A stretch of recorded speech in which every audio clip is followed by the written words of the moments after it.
That's a negative picture. What negative? That's the same picture y'all give. You go out every Saturday night. You know damn well when you walk in the club, about 30% of them people got some kind of VD. You know, if you didn't know. So wait a minute. Oh, you didn't know. Wait a minute. Why don't you say some of you 70, didn't know? Say no wonder you in the clinic so often. Why don't you say 70% of the people are disease free? Because you know what is true. 70% of the people out there are disease free. Thank you. That makes me want to watch the show more. No, well, I like to see. I want to see Ocho Cinco navigate his way. I want to bet who has chlamydia. Okay, you know what? First of all, I'm not going to even follow up on the story that deals with chlamydia. Trying to, why? No. Ocho Cinco. No, why you doing that? Put a helmet on that soldier, Ocho. While you keep looking for it, I'm going on to the next. I found it, Vic, but they might flag us for No, don't do it, man. It's not worth it. It's not worth it. You know why it's not worth it? Because who tops Terrell Owens when it talks about football season? There's only one name that everybody waits for, and that's Brett Favre.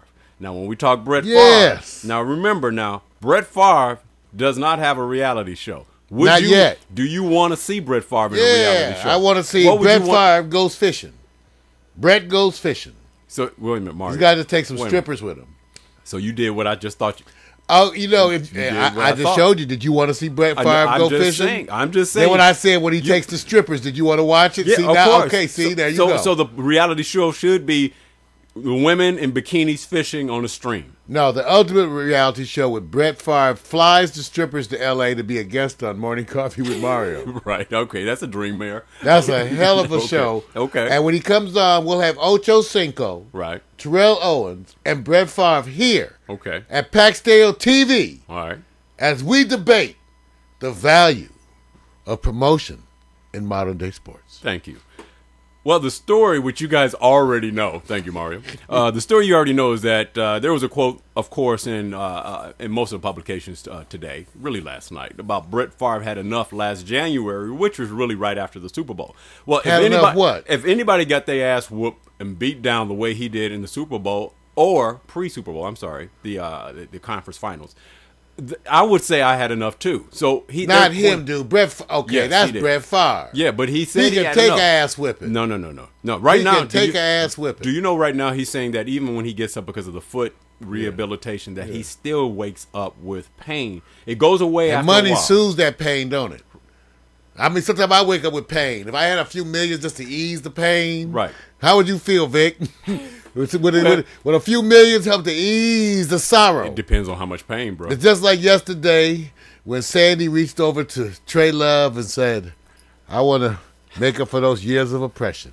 And we felt racial. See, you all went there yesterday? Okay. When the beautiful, beautiful Sandy, who just happens to be Caucasian, a beautiful white woman, reached over to our handsome black comedian and said, could I soothe those years of oppression?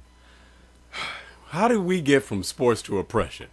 Okay, let me go on to the next. Running out of time here. Sports and oppression, that's related. No, we ain't going there. Sports related to oppression? Not oppression. Somehow you're finding the negative spin on the sports, and we're supposed to be progressive. All right. So what we're going to do is try to make an attempt I'm trying to be progressive. How are we going to paint this next story? As we go to the NBA, Brett Favre. The Hornets. Okay. Chris Paul met with the ownership yesterday. Oh, about that loyalty shit again. Okay. That's right. Be loyal to New Orleans. Where did that hell? Wait a minute. What kind of crap is that? Be loyal to some city. Well, he's going to stay, but here's the part that you're going to find interesting, man. Mario, because I think the crowd of the fans are following your thinking. They actually had a poll that said, will Chris commit to a winning organization? So really the question was posed, will the Hornets be a winning organization?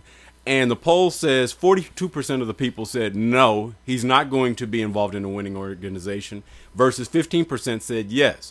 With that being said, what did you think they said that enticed him to stay here? Although, here's the caveat. The same stuff they always say, more money. Well, no, but he's out of contract in 2 years, and there's a soft rumor going around that he's going to stay for the year or two, and that he will bolt after that. Which teams do you think will be in the best position, and where would Chris want to go? Because I believe he's going to stay for the 2 years, but then he's going to bolt. Where do you think he will go? I think it's the same choices. You think he's going to go back to the Hornets? 2 years? No, 2 years is a lot. The complexion could really change. That's right. And because I don't think it's about to happen. This whole phenomenon, what's happening in Miami, right, is about to be played out. Right? I mean, isn't this the biggest anticipation since the Dream Team thing with the Lakers with Karl Malone and them? Yes, it is. And that didn't pan out too well. No, that didn't pan out, but I think everybody's going to be looking. So now, because then the question becomes, is this a standard or repetitive way of doing things? I think what he's doing is what Kobe did in 2006. He said, "I want the org." He did not do anything. He did not have sex with that girl. No. He did. After that, he said this. Okay. He said, "Show me that you're committed to winning." First of all, Mario, and I know this. The Clippers are considered, if not the bottom dwelling team, that if you stay with a team that always loses, why would an owner continue to invest? Because he makes a profit through merchandising, and he's making a profit, period. So we know that the Hornets is going to continue making money. So how do you show a commitment? The same way you always show commitment, just the same way you do to your old lady, by spending money. They seem to understand that kind of commitment the easiest. Okay. You can also wash their feet. Yeah.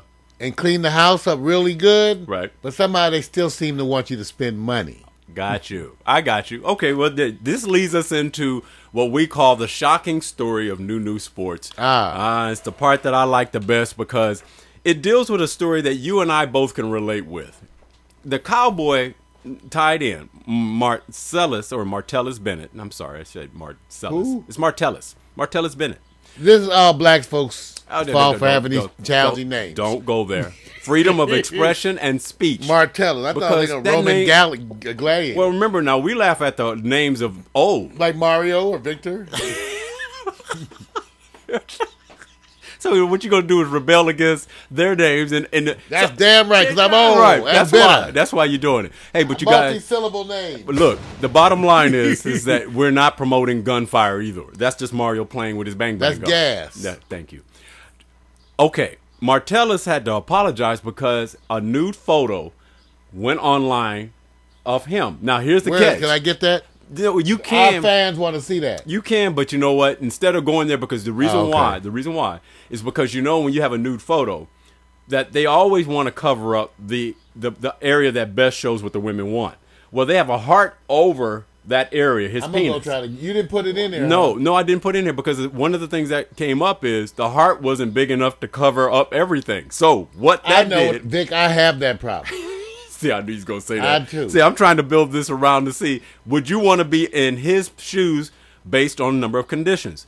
Here is the question as we follow through, and if you do find the photo, fine. What's Martellus' new reputation after public examination? As I went to find out what the people were saying, we have a list of comments below this at packstereo.tv/morning coffee or packstereo.tv/live. Click Morning Coffee. You can go to it and see that there are several choices here, and I'm going to say the choices. Which ones do you think were quoted on his behalf? And then after that, Mario, which ones would you want to be known for? Okay. So here we go. If you want to go to this, check it out right there. Oh, dang, you did a flip. Sorry. there you go. See why you want to mess up my game? I'm trying to show them the picture, too. I know. So here it is. I'm going to read it right off, and then you can go ahead and continue on. The reputation. Here's the comments that were said. His pose looks gay. He's hung like a horse. Too bad he ain't cute. He's fruity, yummy. Ugly monkey man takes photo. Nice body, I'll do him. The red star covering his private wasn't big enough. Mario, which one of those, if any of those, are true? The red star. No, because sometimes old helmet head sticks his little face out. Okay.